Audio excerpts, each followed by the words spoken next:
Hi, and welcome to the superpilotish channel. My name is Graham Wilson, and I'm going to be talking to you about chemtrails in my basement.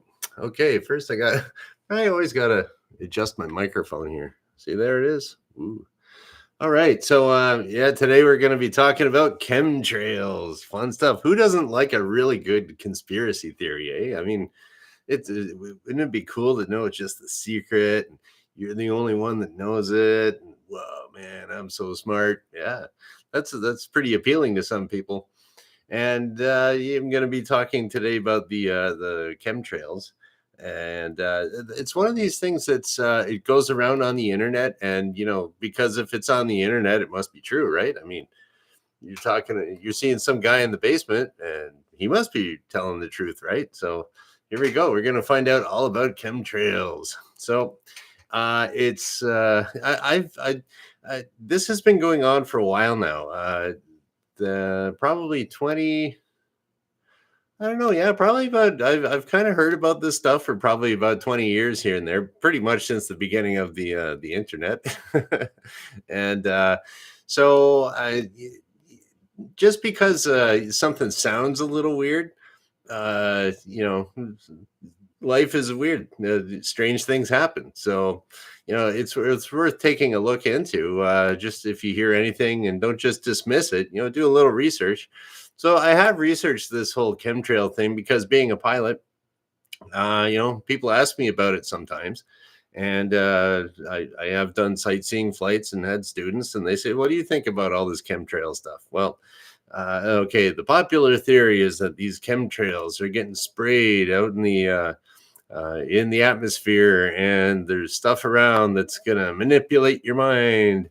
And to an extent, that is actually kind of true, and I'll get into that later. But it's I'm going to go through and explain a few things here, and then some people will say, I've seen videos where, oh, there's aluminum in the soil now, and then Monsanto is going to make a seed that can grow in aluminum. And I don't know. Being a gardener myself, it's like you can. Yeah, I've grown in soil in Sudbury that's been all polluted with sulfur and all kinds of arsenic and stuff. I still ate potatoes from there. But yeah, there was some nasty stuff coming out of the super stack back in the day in Sudbury, and a lot of that stuff still in the soil. And plants will grow; they can grow, and plants want to grow as long as they got some light and they got some water. Man, a little bit of nutrients, they can grow in toxic waste. So okay, so we're going to talk about what chemtrails really are. It's what you see up in the air is well, I'm going to get a little bit meteorological on you here. So, okay, whenever you see like clouds, it looks like, oh, there's these streaks behind the airplane, and then it grows over the whole sky. Yeah, yeah, you're seeing that. That's what's happening. But what it is just condensation. It's basically the airplane flying around with the jet exhaust is forming clouds. And the thing is, it's not really that it is pretty common to actually form clouds on purpose. It's called cloud seeding, and they do that in Canada. I've looked into it. They do that out west in the prairies, because what they can do is, if they can control how much, if they can get a little bit of the moisture out of the air, the it lessens the thunderstorms and hurricane effects. So I mean, they're playing around with the weather. They are. And I've heard they do that in China. They'll seed the clouds, and at 5 o'clock it rains and gets rid of all the pollution. So I mean, it is going on. How bad is it? I don't know. Is it going to control your mind? I don't know. We'll see. But yeah, so basically, a cloud is formed when you might be watching the news, and they'll talk about temperature and dew point. So temperature, everyone knows what that is. Dew point is it's a calculated temperature that at which the air can hold the maximum amount of moisture before it turns into a cloud, basically. So, or fog, same thing. So once the temperature and the dew point are the same, that's when you get your cloud. So when you're flying along up in the air, you got your big jet and you're zipping along at whatever 35,000 feet way up there. It's always really cold because it gets colder. The higher up you go, the colder it gets. And so when you're flying along up there, it could be minus 30 or minus 35 or minus 25 or something. But now you got the hot exhaust from the jet, and so that's hot. And this, as it cools down, it will hit it'll hit a dew point where moisture will form at some point in there, because some of the gas isn't coming out of the jet. It's not all the same temperature exactly, and it's not all the same velocity. And then there's things that can happen that as fluids and airs, it speeds up, the temperature will drop. So it's doing all kinds of weird stuff, and it comes out of the jet. And there we go. It makes it can be, depending on the moisture in the air and the temperature, it could either be a regular cloud or it could actually form ice crystals, because there is such a thing called ice fog. When it's really, really cold, you could see. I've heard about this happening at an Air Force base in northern Canada, and they'd go to take off with their jets, and they would just all turn into ice crystals, and it would just kind of hang around as fog, and then they'd have a tough time landing, coming back to find the airport because all this stuff stuck around. So yeah, so you're looking at either ice crystals or some sort of a fog or some sort of a cloud up there, and then that just kind of spreads out, and there's it's a little bit more. I don't know how much of a weatherman do you want to be, but that's basically it. And so now the question is that people would say, well, this never used to happen before. Well, you got to remember too that there's a lot more airplanes flying around these days than there were 20 years ago. Basically, the amount of big jetliners that are flying around has constantly been going up over the years. And so maybe where you might, 30 years ago, it might have been half as many flying around. And there's another thing there too. And I don't know the exact figures on that, but there's always more airplanes going up in the sky. And and as a little trivia there, the amount of accidents are basically about the same throughout the world for the big jets. So that shows you that things are getting actually safer, because the amount of planes flying is a lot higher, and it's still the same accident rate. So the percentage is going down and down for airplane crashes. So that's good news. Nice. And who doesn't like a good safe flight, right? So yeah, so another thing there that might be a little bit different is that the types of engines that they use on jet airplanes now are different than they used to be, say, back in the 1970s and 1980s. And so they've gone to what they call now is a high bypass turbofan engine. And in the old days, it was called a turbojet engine. So that's where the jet comes from. And just to show you a little something here, I'm gonna get out the whiteboard. No, not the whiteboard, the cardboard. That's right. Now check it out. This is also just as a side note, this is pretty cool. The other day I was doing some stuff, but and then I was like, well, I want to use the other side, but I didn't want to draw in. Anyways, you can take these things that you can flip them around, so that I got something to hold on to, and I can draw on here. So that's I just kind of cardboard origami. Who would have thought, right? So here we go. This is what the old engines used to look like. Okay, it looked kind of like a cigar, really. Here's your intake, something like that. Look at that. Look at that fantastic jet engine, right? And then that would be on the bottom of the wing somewhere.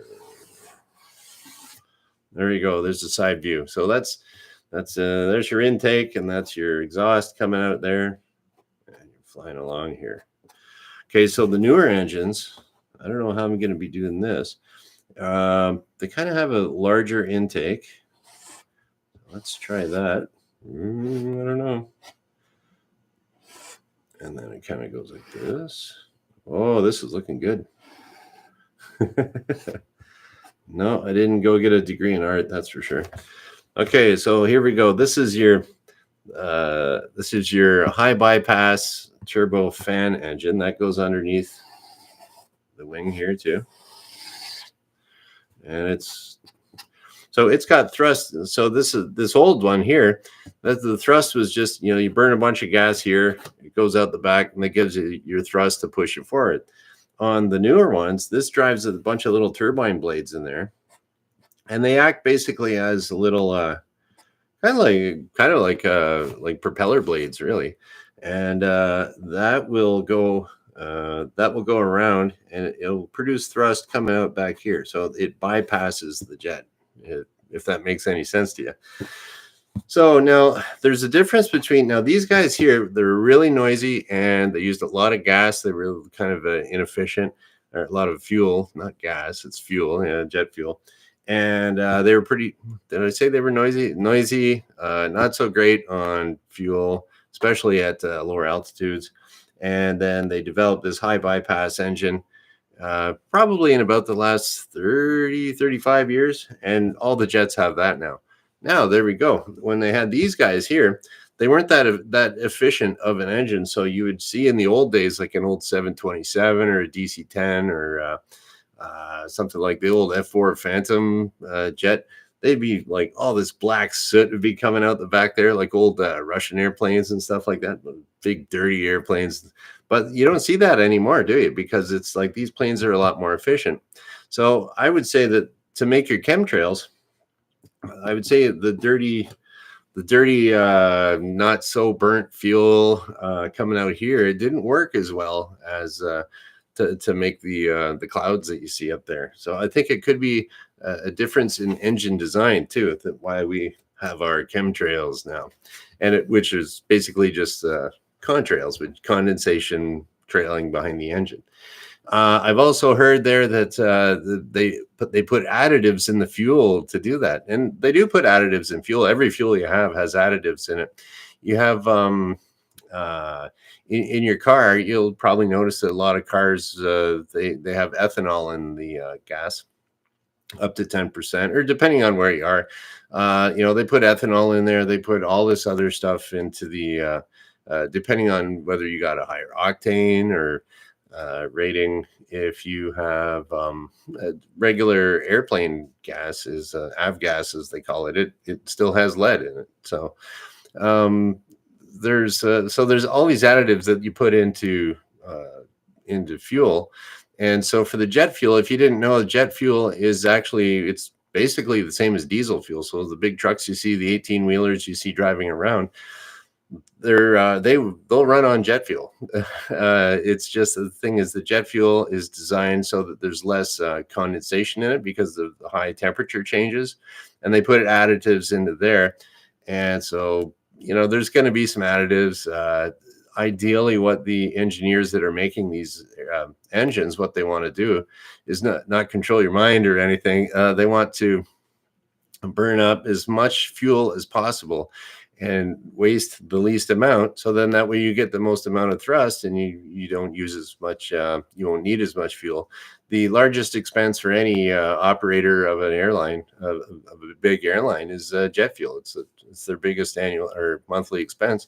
So if they can even reduce that a little bit by buying an engine that was engineered a little bit more efficiently, they're going to buy it. So so there are additives in there, but they're there to keep moisture. They're trying. Another thing there too is that if you ever drive a truck from, say, you got an RV or your camper down in Florida, and you fill it right up with gas, maybe you got a super extra long tank, and by the time you get up north, it's cold. Well, there's I've heard that you can have, if you don't put an additive in the diesel fuel, it'll turn into kind of a jelly, and that's not good.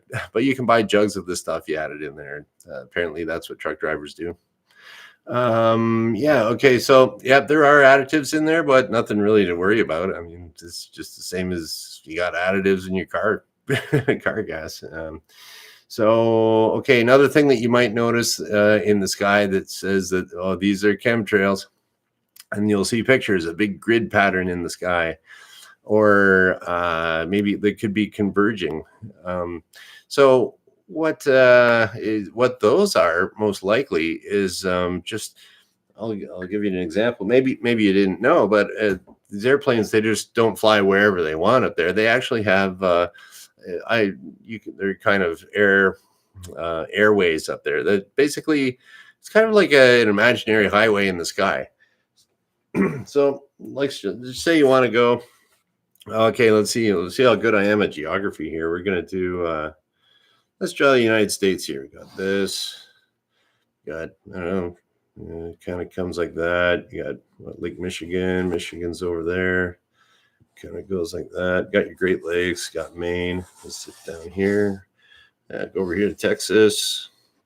Kind of zip over here and go over here to California and stuff.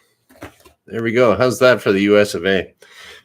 Yeah, so over here you got Los Angeles. And over here you got New York City.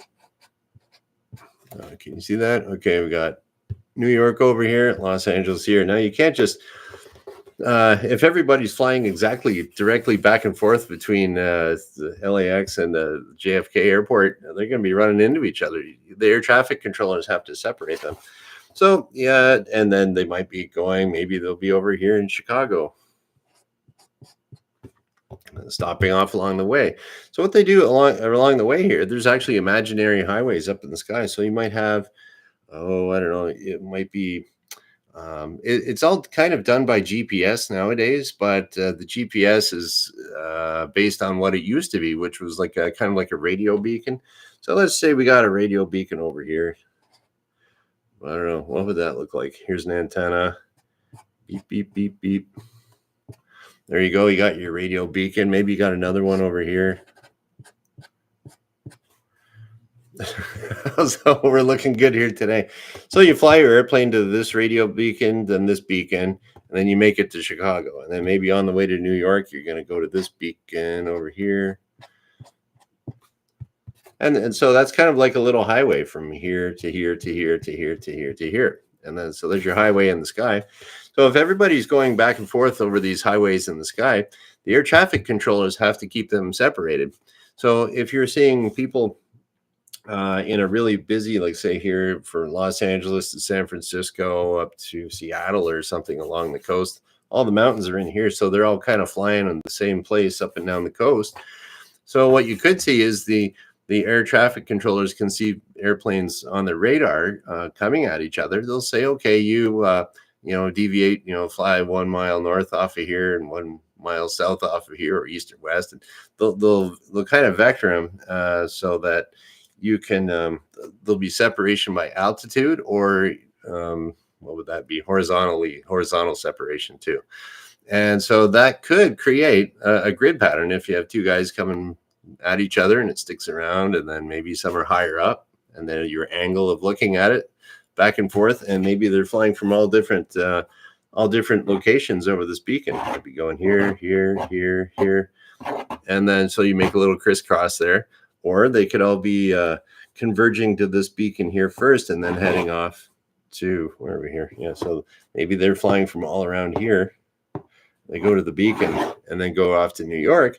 Well, you're going to have like kind of a converging pattern on this here, or it might be going from, it'll be going right across the beacon. So anyways, if you see those weird patterns up in the sky, it's not an organized spraying technique. It's probably someone's going over a navigational beacon, or some GPS waypoint, or something to do navigation, and the air traffic controllers are keeping them separated and going where they're supposed to on their little highways in the sky, and keeping everybody safe.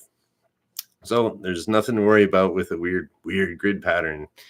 And and then another thing I was thinking about, just the final little thought, is that, if they are trying to control your mind with the like darkening out the sky with all these chemtrails, they're kind of doing it wrong, actually, because when I was one of my, I'll just tell you a little story about one of my professors in university back in the day.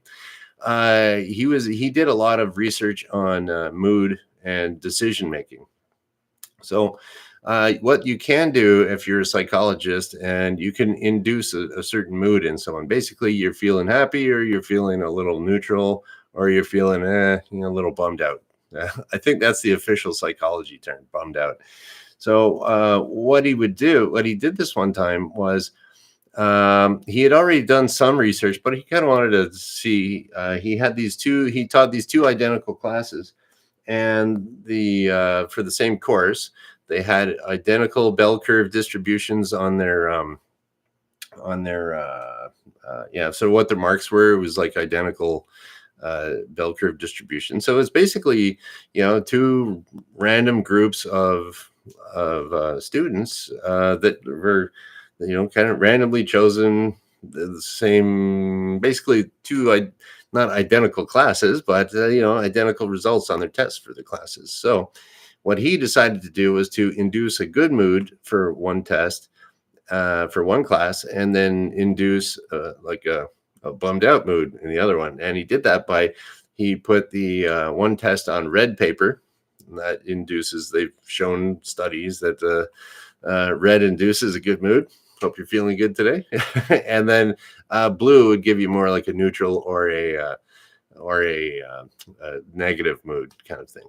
So what he found is that the class, now it was a multiple choice test, exactly the same, just two different colors of paper.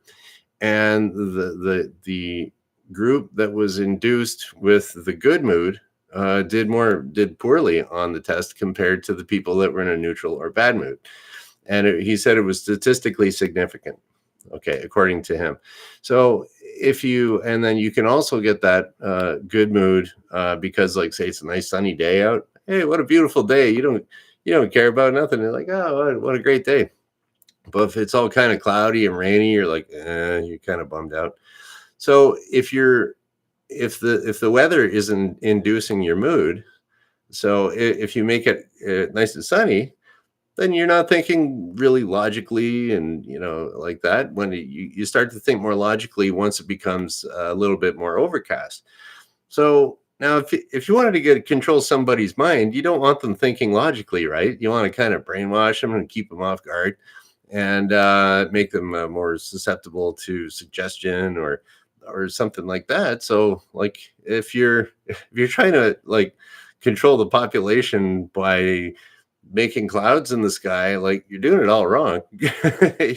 You want people to not be logical, because, like, imagine, okay, here we go, it's a nice it's a cloudy day here. Okay, you're trying to manipulate me into doing something. Okay, and it's cloudy, and I'm thinking, wait a minute, I'm thinking more logical because it's cloudy here. Why exactly do you want me to do that? What do you want? What do you mean?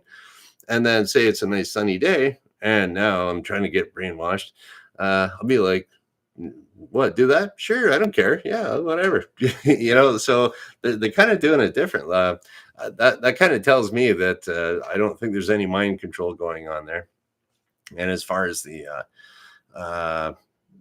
as far as the, I don't know, cloudiness and how it's going to affect the crops, I haven't seen it really affecting too much. I think the bigger thing that's affecting crops is like how much fertilizer do you pick the weeds, something like that. Not like if it's a little cloudier one day every once in a while, because the moisture is just right and the temperature is just right. So anyways, that's about it for the chemtrails. It's totally explained now, right? I don't know if you've ever heard anything like that before, but leave a comment below if you'd like, and feel free to subscribe. And oh yeah, we gotta check the chat here. Mona Moore is back, and she likes my drawings. They're beautiful. Well, thank you very much, Mona Moore. And yeah, so I'll be back here on Wednesday at noon, because I do this Monday, Wednesday, Friday at noon Eastern. And I don't know what my topic on Wednesday will be yet. I usually kind of pick these things the day before or the day of. But hopefully you learned a little something about chemtrails. And if you're a little worried about the chemtrails, I hope I dispelled some of the rumors in your head. And I'll even I'll do a couple little links below in the description, so that you can maybe learn about turbofan or turbojet engines, and maybe you can leave me a comment and prove me wrong. That'd be awesome. And then we would both know the real story. So, all right, we're going to shut her down here. And thank you very much for watching. Bye.